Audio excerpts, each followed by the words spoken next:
আসসালামু আলাইকুম। সংবাদে আপনাদের সবাইকে স্বাগতম জানাচ্ছি আমি রোজ। শুরুতেই সংবাদ শিরোনাম। ধ্বংসস্তূপের গাজা পুনর্গঠনে প্রয়োজন অন্তত $70 বিলিয়ন, জানালেন জাতিসংঘ। এবার ডেমোক্র্যাটদের যে হুঁশিয়ারি দিলেন ট্রাম্প।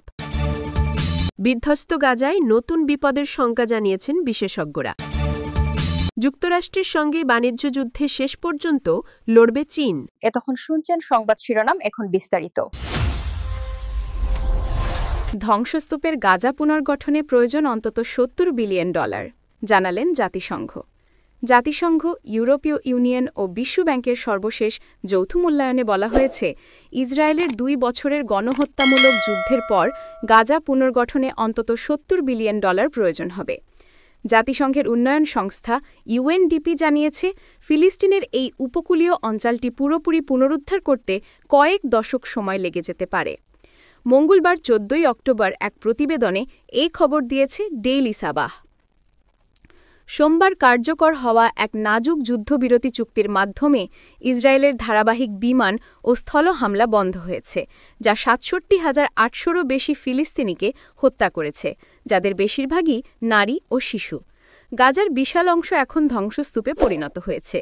2 মিলিয়নের বেশি মানুষের এই জনবহুল উপত্যকার 90%রও বেশি এখন বাস্তুচ্যুত। স্বাস্থ্য ব্যবস্থা ভেঙে পড়েছে, ঘরবাড়ি ও ভবন মাটির সঙ্গে মিশে গেছে, কৃষিজমি ধ্বংস হয়ে গেছে এবং সর্বত্র তীব্র খাদ্য সংকট বিরাজ করছে। জাতিসংঘের উন্নয়ন সংস্থা ইউএনডিপির হিসাবে গাজার ধ্বংসস্তূপের পরিমাণ এত বেশি যে তা নিউ ইয়র্কের সেন্ট্রাল পার্কে ছড়িয়ে দিলে প্রায় 12 মিটার বা 40 ফুট উঁচু হবে, অথবা মিশরের গিজায় 13টি বিশাল পিরামিড তৈরি করা সম্ভব হবে। এই হিসেবটি করা হয়েছিল চলতি বছরের সেপ্টেম্বর মাসে। ফেব্রুয়ারিতে জাতিসংঘ, ইউরোপীয় ইউনিয়ন ও বিশ্বব্যাংকের প্রাথমিক হিসেব অনুযায়ী এই পরিমাণ ছিল $53 বিলিয়ন। সমস্ত গাজা জুড়ে ধ্বংস ও ধ্বংসাবশেষের পরিমাণ প্রায় 50-55 লক্ষ টন, বলেন জাতিসংঘ উন্নয়ন সংস্থার বিশেষ প্রতিনিধি জাকো সিলার্স। তিনি জেনেভায় জাতিসংঘের এক সাংবাদিক সম্মেলনে ভিডিও বার্তায় আরও বলেন, এটি বোঝানোর জন্য আমি বলেছিলাম এটি সেন্ট্রাল পার্কে 12 মিটার উঁচু ধ্বংসস্তূপের সমান, অথবা 13টি গিজা পিরামিডের সমান। তিনি জানান, আগামী 3 বছরের মধ্যে অন্তত $20 বিলিয়ন প্রয়োজন হবে, আর বাকি অর্থের প্রয়োজন হবে দীর্ঘমেয়াদে, অর্থাৎ সম্ভবত কয়েক দশকে। সবচেয়ে বেশি ধ্বংস হয়েছে গাজা সিটিতে, যেখানে জাতিসংঘের স্যাটেলাইট সেন্টার ইউনোস্যাটের তথ্য অনুযায়ী 83% ভবন ক্ষতিগ্রস্ত। এবার ডেমোক্র্যাটদের যে হুঁশিয়ারি দিলেন ট্রাম্প। দীর্ঘমেয়াদী সরকারি শাটডাউন চলাকালীন মার্কিন প্রেসিডেন্ট ডোনাল্ড ট্রাম্প ডেমোক্র্যাটদের প্রিয় কিছু প্রোগ্রাম বন্ধ করার হুঁশিয়ারি দিয়েছেন, তবে সামরিক খাতের বরাদ্দ অক্ষুণ্ণ থাকবে বলেও জানিয়েছেন তিনি। স্থানীয় সময় মঙ্গলবার 14 অক্টোবর সাংবাদিকদের সঙ্গে আলাপকালে ট্রাম্প বলেন, শাটডাউনের কারণে ডেমোক্র্যাটরা বেকায়দায় পড়ে যাচ্ছেন। তিনি আরও জানিয়েছেন, কয়েকটি প্রোগ্রাম স্থায়ীভাবে বন্ধ করার তালিকা শুক্রবারের মধ্যে প্রকাশ হতে পারে, তবে নির্দিষ্ট করে কোনো তথ্য জানাননি। তিনি বলেন, রিপাবলিকান প্রোগ্রামগুলো নিরাপদ থাকবে।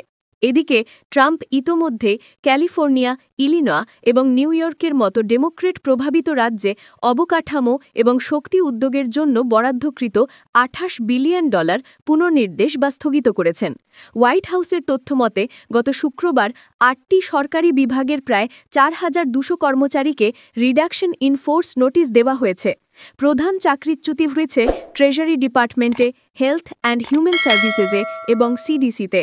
এদের মধ্যে ট্রেজারি ডিপার্টমেন্টের কমিউনিটি ডেভেলপমেন্ট ফিনান্সিয়াল ইনস্টিটিউশনস ফান্ডও রয়েছে, যা নিম্ন আয়ের সম্প্রদায়গুলির সহায়তা করে, যা 2 পক্ষকেই উদ্বিগ্ন করেছে। শাটডাউনের সময় 10,000-এরও বেশি ফেডারেল কর্মচারী থাকলেও হোয়াইট হাউস নিশ্চিত করেছে $8 বিলিয়ন পুনর্বণ্টন করে সামরিক ও কোস্টগার্ডের কর্মীদের বেতন চলমান থাকবে।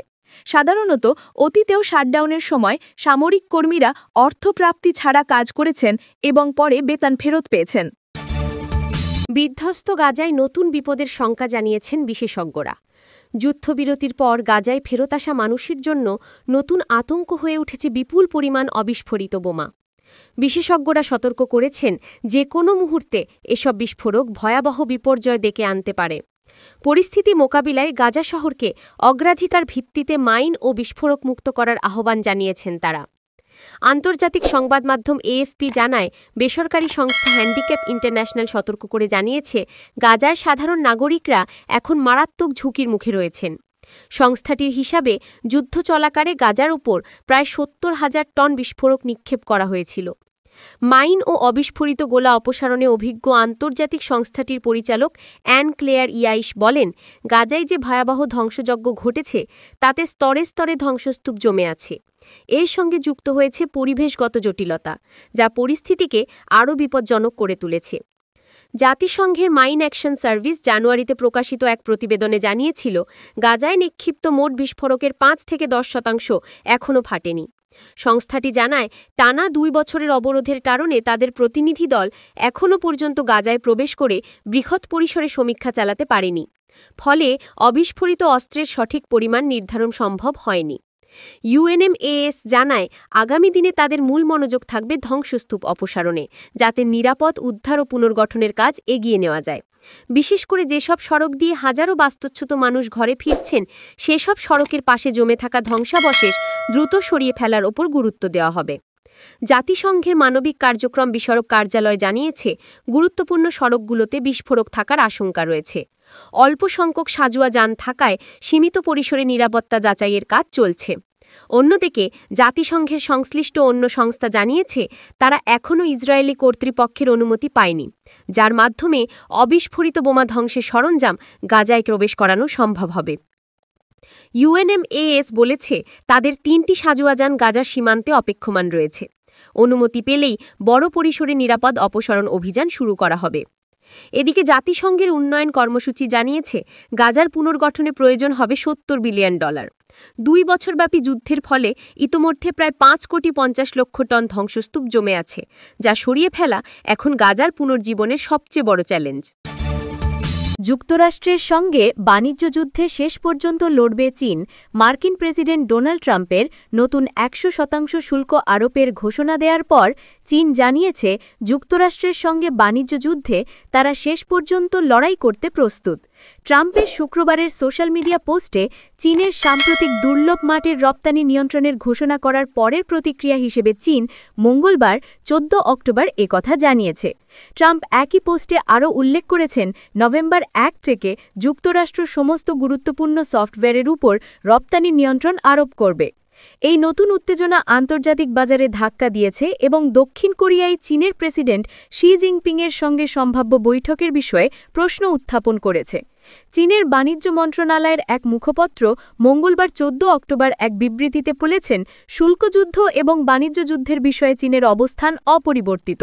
আপনি যদি লড়াই করতে চান, আমরা শেষ পর্যন্ত লড়াই করব। আপনি যদি আলোচনা করতে চান, আমাদের দরজা খোলা রয়েছে।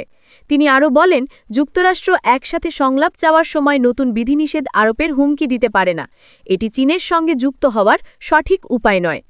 এর আগে রবিবার ট্রাম্প তার একটি সোশ্যাল মিডিয়া পোস্টে হুমকিস্বরূপ বক্তব্য কিছুটা মৃদু করে বলেছেন, সবকিছু ঠিক হবে এবং যুক্তরাষ্ট্র চীনের সহায়তা করতে চায়। সোমবার ১৩ অক্টোবর প্রকাশিত নতুন সরকারি তথ্য অনুযায়ী সেপ্টেম্বর মাসে চীনের রপ্তানি কার্যক্রম স্থিতি থেকে বৃদ্ধি পেয়েছে। গত মাসে রপ্তানি ৮.৩% বৃদ্ধিপ্রাপ্ত হয়েছে, যা মার্চ মাসের পর সর্বোচ্চ এবং পূর্বাভাসের চেয়ে অনেক বেশি। বিশেষভাবে যুক্তরাষ্ট্রে চীনা পণ্যের রপ্তানি বেড়ে $৩৪.৩ বিলিয়ন পৌঁছেছে। বর্তমানে চীনা পণ্যগুলোর ওপর যুক্তরাষ্ট্রের শুল্ক কমপক্ষে ৩০%, যা ট্রাম্পের নেতৃত্বে আরোপিত হয়, যেখানে চীনের পাল্টা শুল্ক ১০% রয়েছে। বিশ্বব্যাপী এই শুল্কযুদ্ধ নিয়েই কেন্দ্রীয় গুরুত্ব পাচ্ছে, বিশেষত আন্তর্জাতিক মুদ্রা তহবিল ও বিশ্বব্যাংকের অর্ধবার্ষিক বৈঠক চলাকালীন। যুক্তরাষ্ট্রের হোয়াইট হাউস এখনও দাবি করছে, দীর্ঘমেয়াদী শুল্ক প্রভাব যুক্তরাষ্ট্রের জন্য ইতিবাচক হবে, যেহেতু এখন পর্যন্ত এর অর্থনৈতিক প্রভাব তুলনামূলকভাবে সীমিত।